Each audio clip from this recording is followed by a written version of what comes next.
So, hi everyone, welcome back to my channel. Today, in my podcast, I have invited one of my best friend whose name is CA Deepak Gupta. Deepak, welcome to the show. Hi Yash, thank you so much for inviting me on your channel. Welcome, Deepak.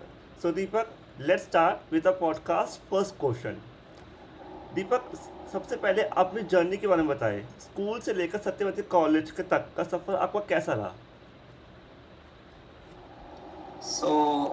It was great. So schooling मैंने अपनी लीलावती विद्या मंदिर school से करी थी. हम्म। Post that मैं comics honours pursue करा. So yeah, so it was great. Basically from childhood or from schooling time. So मेरा practical subjects पे ज़्यादा interest था. More inclined towards practical subjects. So that's why I pursue economics honors. अच्छा, ठीक है। Your next question, आपने 2018 में economic honours choose किया। क्या उस वक्त ही फाइनेंस में करियर बनाने का प्लान था आपका, या फिर कुछ और भी था सोच रखा आपने साइड बाई साइड? नहीं नहीं, सो बेसिकली 11th में मैंने कॉमर्स विद मैथ्स परस्यू करा था. So one of the reason वही था मेरा कि मुझे फाइनेंस फील्ड में अपना करियर बनाना है. So that's why 11th 12th onward so मेरा मैथमेटिक्स स्टैट्स इकोनॉमिक्स इसमें थोड़ा इंटरेस्ट ज़्यादा डेवलप हो गया. Further, I have scored 99 marks in economics in my 12th class. So great. that's why one of the reason to pursue economics honors was, yeah. 910 score is the quite impressive score, Deepak. Yeah, and even दो बार paper होते if you remember या at या that time 2018 batch. So yeah. Great. So next one, college के साथ साथ actual science pursue करना एक bold decision था। इस फील्ड के बारे में कैसे पता चला और क्या सोचा आपने? तो 12th स्टैंडर्ड से ही मैंने रीच आउट करना स्टार्ट कर दिया था मल्टीपल लोगों को. Google search, Wikipedia and all कि कौन सा करियर बेस्ट रहेगा लाइक फाइनेंस फील्ड के लिए. Because back of the mind एक चीज़ क्लियर थी कि खाली college degree was not sufficient. उसके साथ साथ कोई प्रोफेशनल कोर्स करना ज़रूरी है आज के टाइम में. सो दैट्स वाई मैंने जस्ट चेक किया कि कौन सा हम प्रोफेशनल कोर्स परस्यू कर सकते हैं. सो दैट्स वाई ट्वेल्थ के बाद मैंने एक्चुअल साइंस परस्यू करा. Because actual science was something जहाँ पे आपका लाइक टिपिकली नंबर्स और स्टैट्स से रिलेटेड थिंग्स रहती है, जहाँ पे आप नंबर्स के साथ प्ले करते हो. स्टैट्स वगैरह रहती है, insurance premium calculation, life insurance. So more towards कि आप रिस्क कैसे कैलकुलेट कर रहे हो, कैसे मैनेज कर रहे हो. सो दैट समथिंग कि हर एक बिजनेस को नीड है, मतलब may be in future. So and one of the reason एक ये भी था एक्चुअल साइंस परस्यू करने का कि एक highest paid and respectable job मानी जाती है ओवरसीज वर्ल्ड वाइड. सो या ओके। सो 2018 में आपने चूज़ करा इकोनॉमिक ऑनर्स, 2019 में आपने स्टार्ट करा अपना सीए की practices. So how you have manage both the courses at the same time? Because अगर मैं देखूँ तो एक तरफ इकोनॉमिक ऑनर्स भी मुश्किल है, एंड अनदर और पैरेलल साइड सीए भी बहुत मुश्किल है। तो फिर आपने दोनों कैसे मैनेज किया? सो बेसिकली लाइक यस, मैंने एक्चुअल साइंस के 2 पेपर्स अपियर करे. And after giving 2 papers so I realise कि इसकी अपॉर्चुनिटी उस टाइम पे इंडिया में कम और बाहर ज़्यादा थी, out of India. Further my parents doesn't want कि मतलब कि मैं बाहर जाऊँ, एंड दे वांट कि मैं घर पर ही रहूँ या उनके साथ ही रहूँ. एंड इवन मेरा भी यही था प्लान. अच्छा। सो that's why I have switched my career from actuarial science to CA.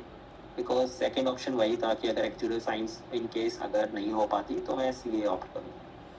और सीए विद ग्रेजुएशन कोर्स कैसे आप चैलेंजिंग था आपकी लाइफ में? चैलेंजिंग था, क्वाइट चैलेंजिंग था, क्योंकि उस टाइम पे क्लासेस वगैरह भी रहती थी, प्लस रेगुलर कॉलेज सत्यवती से करना. उस टाइम पे आपकी अटेंडेंस भी मैंडेटरी रहती थी, 75% मेंटेन करनी. हाँ, ये तो है। फर्दर प्रैक्टिकल्स वगैरह भी रहते थे, इंटरनल्स भी रहते थे. सो या समहाउ आई मैनेज कि उस टाइम पे थोड़ा एक्सटेंडेड आवर्स जाते थे मेरे की, लाइक 12-13 आवर्स आर डे उस टाइम पे, कि आप सी की क्लासेस भी ले रहे हो प्लस कॉलेज के लेक्चर्स भी अटेंड करने हैं. So that time was something crucial for me कि मेरे को दोनों चीज़ें समहाउ बैलेंस करके चलनी है. काफ़ी हेक्टिक रहा होगा ना उस टाइम पे? काफ़ी हेक्टिक था, बट ठीक है, उस टाइम पे एक पॉजिटिव थिंग ये थी कि कोविड आ गया था, सो ऑनलाइन बैचेस वगैरह शिफ्ट हो गए थे, सब कुछ ऑनलाइन क्लासेस पे हो गया था। सो या सो उस वजह से मैनेज हो गया।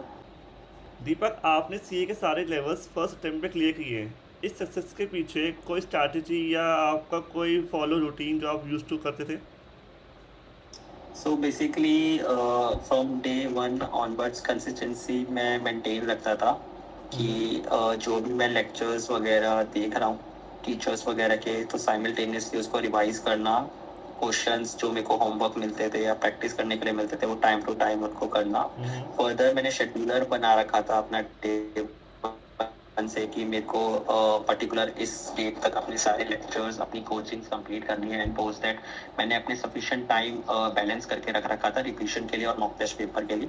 सो यही मेरा रूटीन था फ्रॉम डे वन कि मैं अपना लेक्चर्स वगैरह टाइम पे कंप्लीट करूं, एंड देन मेरे पास सफिशिएंट टाइम हो कि मैं एटलीस्ट 3 to 4 रिविजन्स अच्छे से कर लूं, एंड सिमिलरली कि मैं सारे मॉक टेस्ट पेपर जो इंस्टीट्यूट प्रोवाइड करता है, revision test papers, mock test papers और पास्ट ईयर्स के पेपर्स जितने भी होते हैं, सो वो मैंने सारे करके गया था, मतलब एग्जाम अपियर होने से पहले।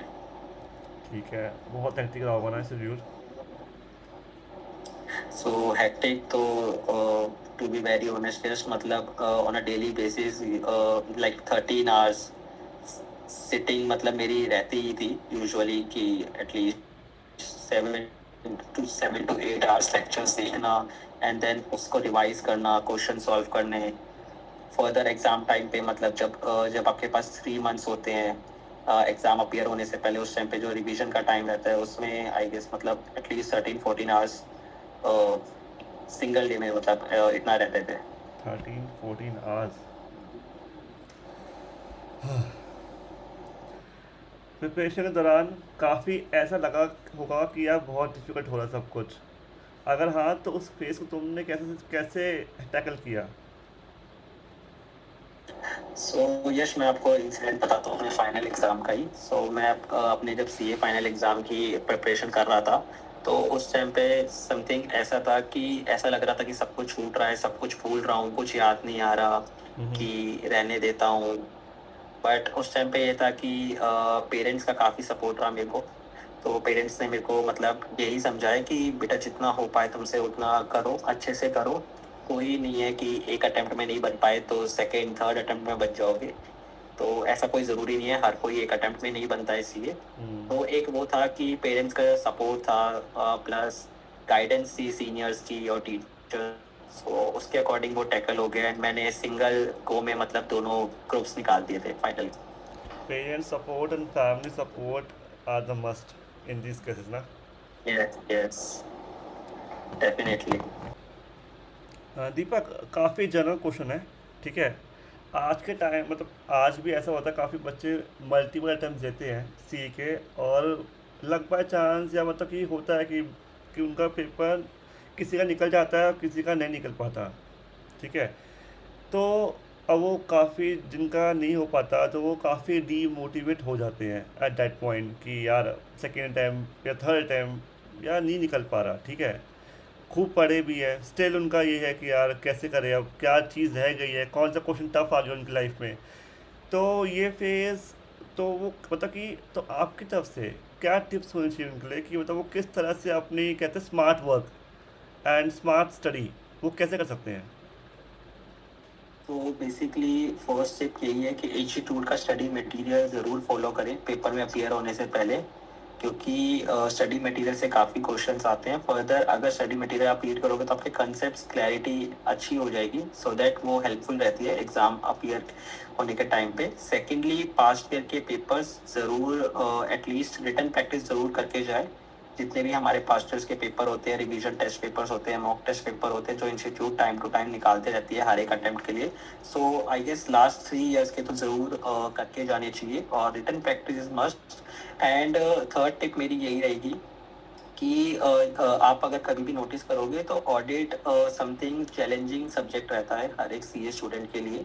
सो जो मैंने अप्रोच फॉलो करी थी फॉर द ऑडिट पेपर वो मेरी यही थी कि मैं डेली मॉर्निंग और नाइट मतलब जो भी वट एवर जिनका भी जैसा रहता है, स्टूडेंट टू स्टूडेंट वेरी कर सकता है कि जिनका भी बेस्ट इफेक्टिव टाइम रहता है, चाहे वो मॉर्निंग और नाइट में, वो at least 2 to 3 hours on a daily basis उस सब्जेक्ट को मतलब पढ़ें, लिख के प्रैक्टिस करें, सो दैट वो माइंड में रिटेन रहे। बिकॉज होता ये है, पढ़ते सब है, बट द पॉइंट इज कि उस टाइम पे कितना अप्लाई हो पा रहा है आप एग्जाम टाइम में जब बैठे हो, वो मैटर करता है एट द एंड। क्योंकि पढ़ते सभी हैं, मेहनत सभी करते हैं, बट द पॉइंट इज उस टाइम पे आपके माइंड कैसे स्ट्राइक कर रहा है, कैसे वर्क कर रहा है, आप कामली कैसे अपने माइंड को कूल रख के वो सारे आंसर्स लिख पा रहे हो, दैट समथिंग मैटर करता है उस टाइम पे। ठीक है। दीपक, सीए और एक्चुअल साइंस में बहुत डिफरेंस है और बहुत मुश्किल दो कोर्स है ये अपनी अपनी फील्ड के। If a student who is pursued with a BBA, BCom honours, economic honours और stats honours, whatever the course it is, okay, so from your point of perspective उसको किस फील्ड में जाना चाहिए और क्यों? सो आई थिंक आज के टाइम पे मल्टीपल अपॉर्चुनिटीज़ है, मल्टीपल कोर्सेज हैं। अगर पर्टिकुलरली फाइनेंस में किसी को अपना करियर बना रहा है, definitely you can go with BBA और एमबीए, और there are n number of professional courses, like he or she can opt for like CA or CS, CMA, CPA.